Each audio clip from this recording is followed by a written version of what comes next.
வணக்கம். ஆகாஷ்வாணி புதுச்சேரி மாநிலச் செய்திகள் வாசிப்பவர் மலர்விழி.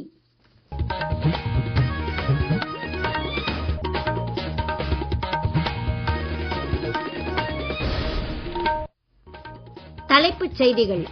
நாடாளுமன்றத்தின் இரு அவைகளும் இன்று மறு தேதி குறிப்பிடாமல் ஒத்திவைக்கப்பட்டன.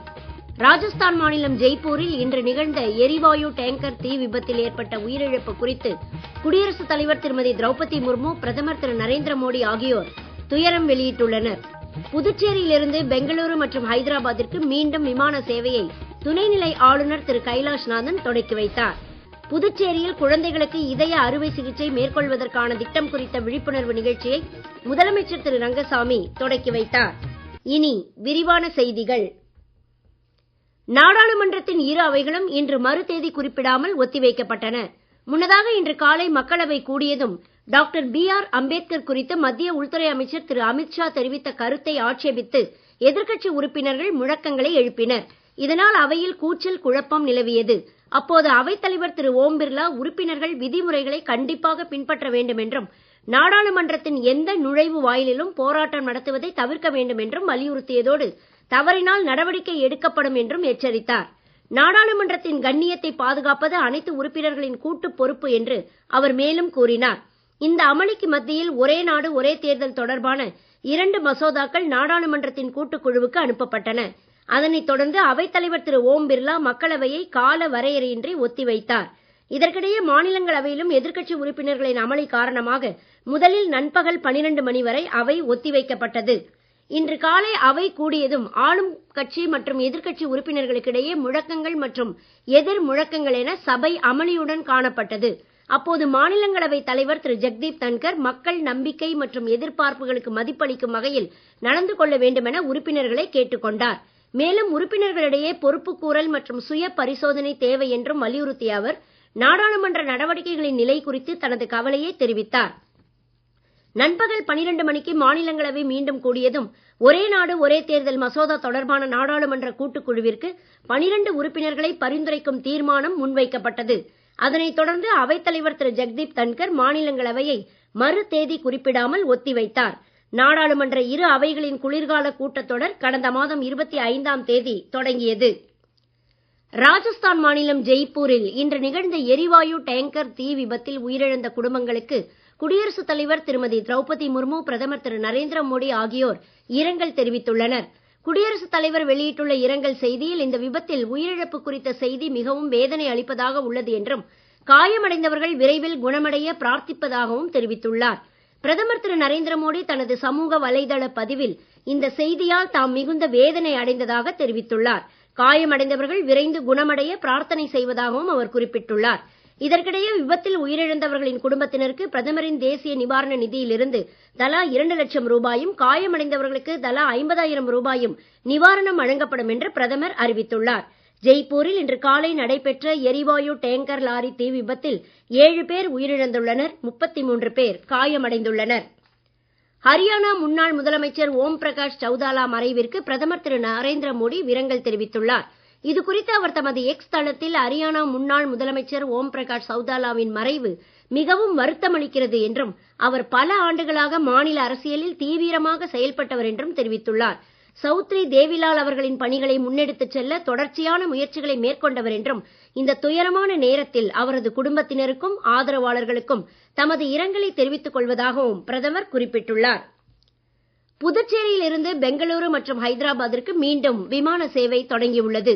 புதுச்சேரி விமான நிலையத்தில் இன்று நடைபெற்ற விழாவில் துணைநிலை ஆளுநர் திரு கைலாஷ்நாதன், முதலமைச்சர் திரு ரங்கசாமி ஆகியோர் கலந்து கொண்டு விமான சேவையை தொடக்கி வைத்தனர். அப்போது பிற்பகல் 12:25 மணி அளவில் பெங்களூரில் இருந்து புதுச்சேரி வந்த விமானத்தில் இரு பக்கமும் தண்ணீர் பீச்சி அடித்து வரவேற்பு அளிக்கப்பட்டது.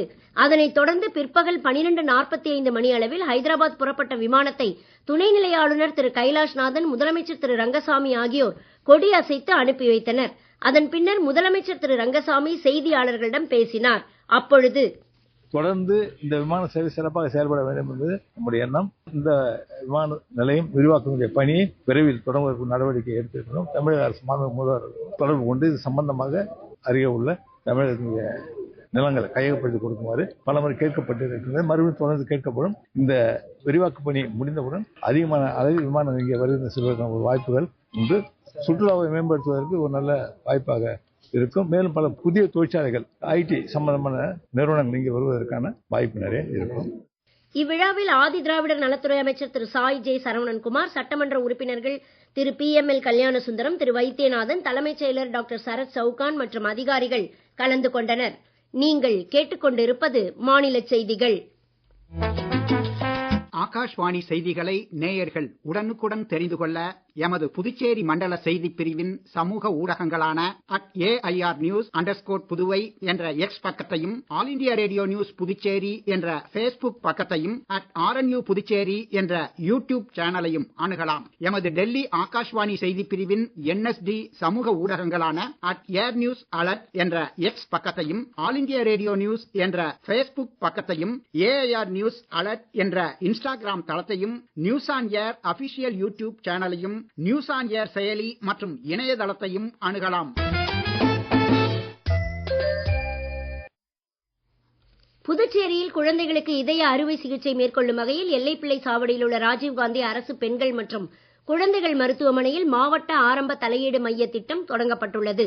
இத்திட்டம் குறித்த விழிப்புணர்வு நிகழ்ச்சி இம்மருத்துவமனை வளாகத்தில் இன்று நடைபெற்றது. இந்நிகழ்ச்சியில் முதலமைச்சர் திரு ரங்கசாமி கலந்து கொண்டு மிஷன் ஹெல்தி ஹார்ட்ஸ் என்ற விழிப்புணர்வு நிகழ்ச்சியை தொடக்கி வைத்தார்.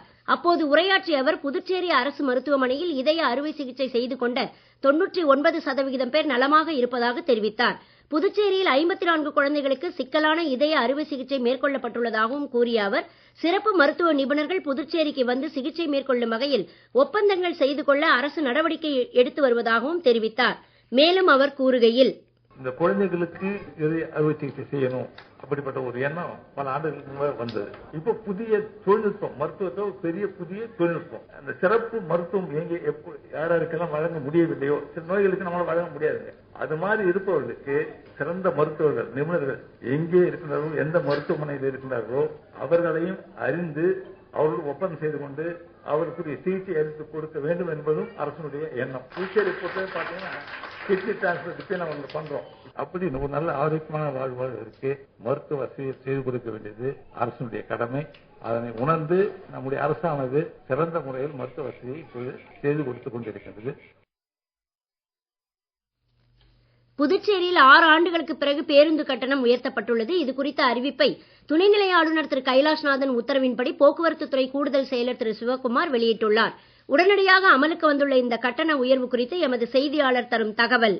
புதுச்சேரி மாநிலத்தில் கடந்த 6 ஆண்டுகளுக்கு பிறகு பேருந்து கட்டணம் அதிரடியாக உயர்த்தப்பட்டுள்ளது. இந்த கட்டண உயர்வு உடனடியாக அமலுக்கு வந்துள்ளதாக துணைநிலை ஆளுநர் திரு கைலாஷ்நாதன் உத்தரவின்படி போக்குவரத்து துறை கூடுதல் செயலாளர் திரு சிவகுமார் வெளியிட்ட செய்திக்குறிப்பில் தெரிவித்துள்ளார். நகரப்பகுதியில் இயங்கும் சாதாரண பேருந்துகளில் குறைந்தபட்ச கட்டணம் 5 ரூபாயிலிருந்து 7 ரூபாயாகவும் அதிகபட்சம் 13 ரூபாயிலிருந்து 17 ரூபாயாக உயர்த்தப்பட்டுள்ளது. தற்போதைய கட்டணங்களில் 2 ரூபாய் முதல் 4 ரூபாய் வரை கட்டணம் உயர்வு இருக்கும். புதுச்சேரி எல்லைக்குள் செல்லும் பேருந்துகளில் கிலோமீட்டருக்கு 75 பைசாவில் இருந்து 98 பைசாவாக கட்டணம் உயர்த்தப்பட்டுள்ளது. அதன்படி 25 கிலோமீட்டர் வரை 20 ரூபாயாக இருந்த குறைந்தபட்ச கட்டணம் 25 ரூபாயாகவும் உயர்த்தப்பட்டுள்ளது. ஏசி டவுன் பேருந்துகளில் குறைந்தபட்ச கட்டணம் உயர்வு 3 ரூபாயாகவும் அதிகபட்ச கட்டண உயர்வு 8 ரூபாயாகவும் உயர்த்தப்பட்டுள்ளது. ஆகாஷ்வாணி செய்திகளுக்காக கந்தன் கருணாகரன்.